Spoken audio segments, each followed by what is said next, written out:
مولانا روم اپنی ایک حکایت میں فرماتے ہیں کہ نبوت سے قبل حضرت موسیٰ علیہ السلام حضرت شعیب علیہ السلام کے ہاں بکریاں چرایا کرتے تھے۔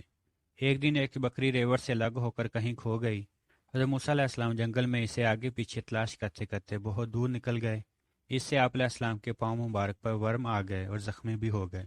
بکری تھک ہار کر ایک جگہ کھڑی ہو گئی، تب جا کر کہیں حضرت موسیٰ علیہ السلام کے ہاتھ آئی۔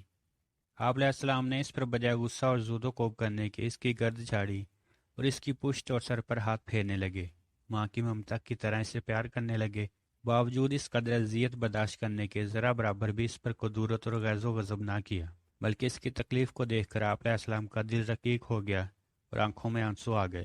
بکری سے کہنے لگے، فرض کیا تجھ کو مجھ پر رحم نہیں آیا، اس لیے تو نے مجھے تھکایا اور پریشان کیا، لیکن تجھے اپنے اوپر رحم کیوں نہ آیا؟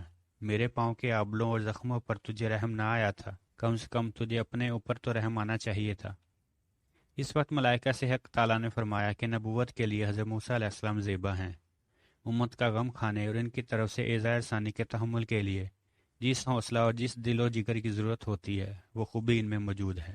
نبوت سے قبل تقریباً سبھی نبیوں نے بکریاں چرائیں۔ اس کی حکمت یہی ہے کہ بکریاں چرانے سے انبیاء کرام کا صبر اور وقار ظاہر ہو جائے۔ یہ بکریوں کی چرواہی صبر و حلم کی عادت پیدا کرتی ہے، کیونکہ بکریاں اکثر مختلف جانب بکھر جاتی ہیں، ان کے جمع رکھنے اور نگرانی میں پریشانی ہوتی ہے۔ اس کام کے لیے دل و دماغ کا قابل برداشت ہونا ضروری ہوتا ہے۔ اس حکایت میں ہمارے لیے سبق ہے کہ مخلوق خدا پر رحم کرنے سے دنیا اور آخرت میں سرفرازی عطا ہوتی ہے۔ ہمارے چینل تاریخ مومن کی یہ ویڈیو آپ کو کیسی لگی کمنٹ سیکشن میں ضرور بتائیں۔ ہمارے چینل کو سبسکرائب کر کے بیل آئیکن پر ضرور کلک کریں۔